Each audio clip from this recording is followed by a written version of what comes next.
Hello everybody. My name is Tim Gable and welcome back to my channel. Today I was going to promise myself that I was going to be productive on Elf Tribe. That was not the case. So yay, that's fun. Anyways, I've come to explain something. So, if you have me friended on Discord, or have seen me in Discord channels and stuff, like I'm on a solo with you or something, you know that as of probably yesterday, I have started to play Genshin Impact again. So here's the thing. I think I made it pretty clear last time that my views on Genshin Impact are not very good. I just, I didn't like it before, and it was kind of annoying. I remember wondering, why am I playing it again now? Well, I don't know if I made another video, or made a video talking about my re-experience into it, but if I haven't, welcome to that video. So,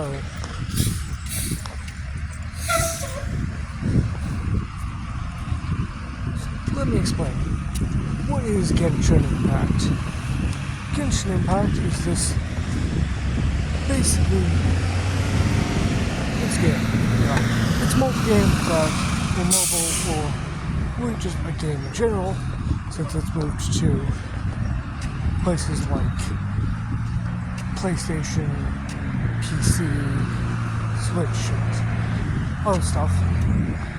And basically, Genshin Impact is basically about a young boy or girl trying to save their sibling from a dark presence. Or some kind of like pixel-based story.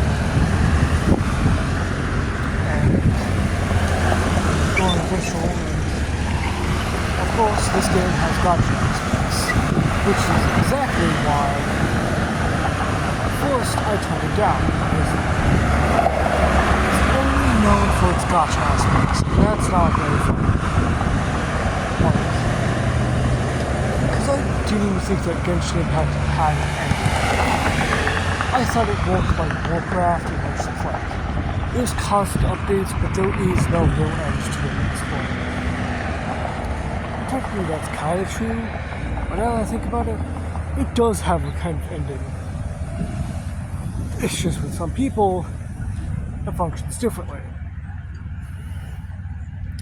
Like, the actual ending, I haven't made it yet. But here's the thing. I've come to talk about why exactly I sort of enjoy it now. And that is because of one reason. That is because of actual story. Because once I'm going to be one of the people who actually talks about the story of the show. Talk about the story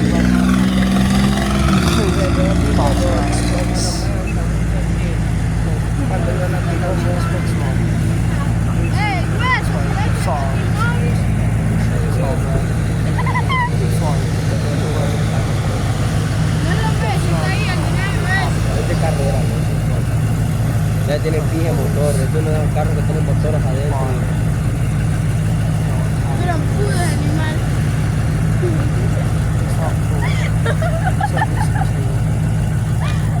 Ay, no.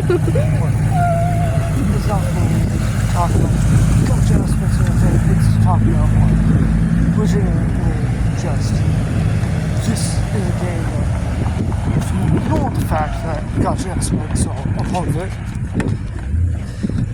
can be a really good game. And I'm super serious about this. It can be a good game if you just enjoy the gacha aspect. We'll have the gacha moments. Basically, the reason why I I'm gonna share like pros and cons. Like, what I like about the game, what I don't. First of all, of course, is everything story. The story is beautiful, and I enjoy sitting through it and being able to do stuff with it. But then that brings us to our first con as well, which is how you're able to access the story.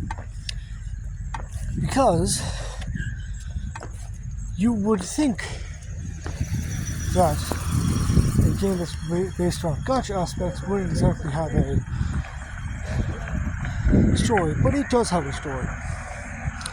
The thing is, how you unlock it is the fact that every piece of story, like every chapter or act or so, is locked behind a thing called an adventure rank. And here's the thing, the adventure rank is basically trying to tell you, yo, go out and go do some side quests to go up this, so you can go do this stuff. Which, is useful when you have side quests. Because if you don't have side quests, or daily commissions, or any of that, it's kind of just you're stuck. And unless you want to do absurd level grinding, it's not exactly fun. I'm not trying to level grind, well, I was can, but I'm not looking to sit through multiple fucking hours of, trying to grind enemies or do like dungeons and stuff all the time just to get the story. That's annoying. And it drives me insane. But then we move on to another good one, which is like, there's crossplay. Crossplay is cool. Multiplayer generally, that's cool. You get to enjoy, you get to basically organize small groups of like bosses and stuff. No story, just bosses and quests and all that. And that's cool. But then there's the other problem, which is the fact that with said sort of co-op mode, there comes with the fact that at some points, there's a little options menu. There's options menu that allows you to change whether you want to just you want to accept someone's invitation to join your world. There's ones that they can just directly enter without being accepted, or ones that don't allow people in. And that's cool and all. What I don't like is not exactly that. It's the thing with co-op mode. Because with co-op mode, when everyone leaves, when people join your world, it's like, oh cool, there's people here. And you get to have a fun time and all. The problem is, once they all leave, it doesn't switch you out of co-op mode. And that's not fun. Because if you are just permanently in if you are in co-op mode still, you can't exactly do anything. Because if you don't have anyone here with you in the world while you're in co-op mode, you can't do any of the story quests. Which I only found out, you can't interact with anything like the Adventure Guild stuff. Like the Adventure Guild stuff or the daily commission stuff. You can't do any of that if you're in co-op mode.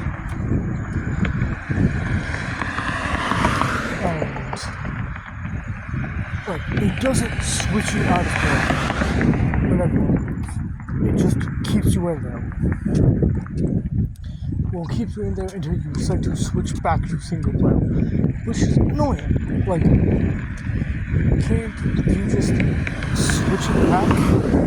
Switch it back into single player and then have like manually go into co-op mode, switch it to like single player and do that?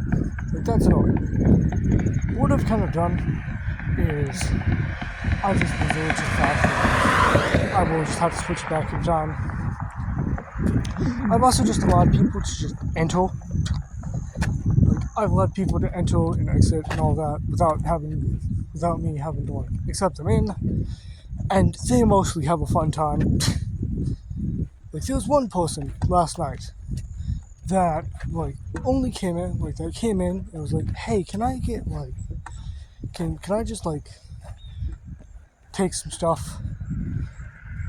And I was like, "Sure." And 3 minutes later, they leave, assumingly getting their stuff. And like, that's fine. There's also another person I had last night that was like, that, like, he's like, "Do you need any help or anything?" I was like, "No." They're like, "Do you mind if I come with you?" I was like, "Sure." And so we like took on the process. That's not a cool thing, right? So then we went ourselves to the pro, which is, you know, the characters. The characters are really cool. Like, the wishing aspect is, we'll save that for the con, but the characters are pretty cool, actually. And I do have a favorite, which is a character called Diluc. And he's this, like, fiery man. Like, he's very cool.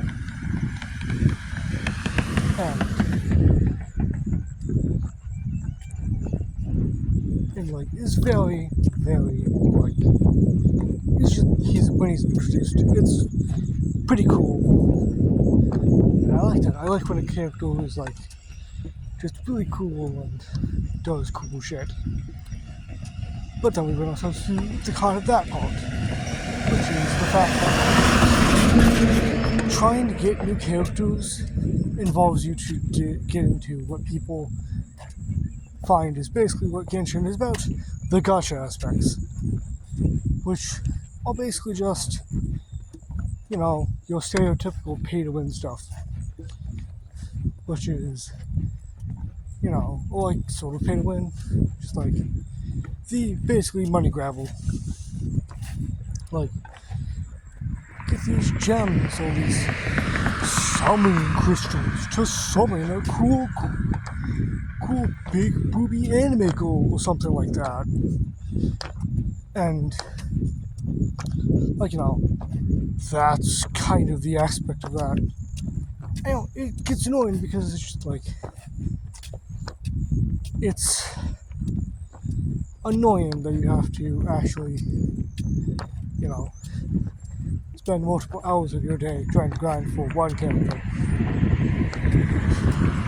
Then again, this is coming from me, who also really enjoys gacha games too.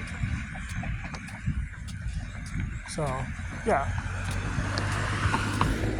And then we bring ourselves to another pro, which is like, you know, which is basically like the leveling system for both weapons and, like, you know, the actual characters, which is just beautiful. Like, it is so easy to use. Like, I have, like, basically weapons, and the weapons aren't too hard to level up.